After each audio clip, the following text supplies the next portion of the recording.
مختلف روایات میں ملتا ہے کہ جناب حضرت موسیٰ کلیم اللہ علیہ السلام کا ایک امتی تھا، اسے اللہ تعالیٰ نے جناب موسیٰ علیہ السلام کے ذریعے ایک بشارت دی، جاؤ اسے کہو ہم نے تمہارے اعمال نامے میں وہ سب کچھ لکھ دیا ہے جو تم چاہ رہے تھے۔ جناب موسیٰ علیہ السلام نے آ کر خوشخبری سنائی۔ اس نے کہا حضور میں تو ایسے ایک بات کر رہا تھا، ریت کے ٹیلے دیکھے 5-6 بڑے بڑے اونچے اونچے، تو ان کو دیکھ کے میں سوچنے لگا یا اللہ یہ تو نے ریت بنا دی ہے کس کام کی؟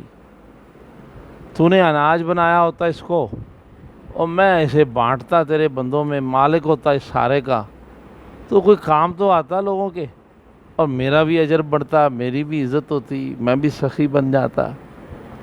یہ میں نے بیٹھ کے ایسے ٹیلوں پہ خیال کیا۔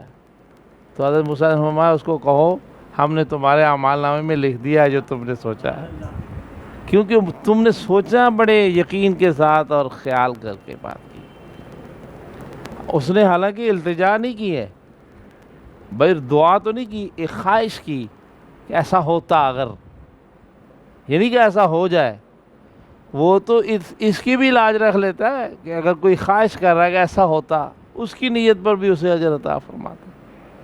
سبحان اللہ العظیم، سبحان اللہ العظیم، اللہ اکبر، اللہ اکبر۔ بندہ اس سے یقین کر لے اور اس سے نیت کر کے، نیت میں سچائی پیدا کر کے کسی عمل کو پیش کر لیتا ہے تو وہ بڑا لاج رکھ، خدا کی قسم، اس کی عزت و صفات کی قسم، اس سے بڑا لاج رکھنے والا کوئی ہے ہی نہیں، ہو ہی نہیں سکتا۔ وہ خود جتنا بڑا ہے وہ اتنا ہی لاجدار بھی ہے،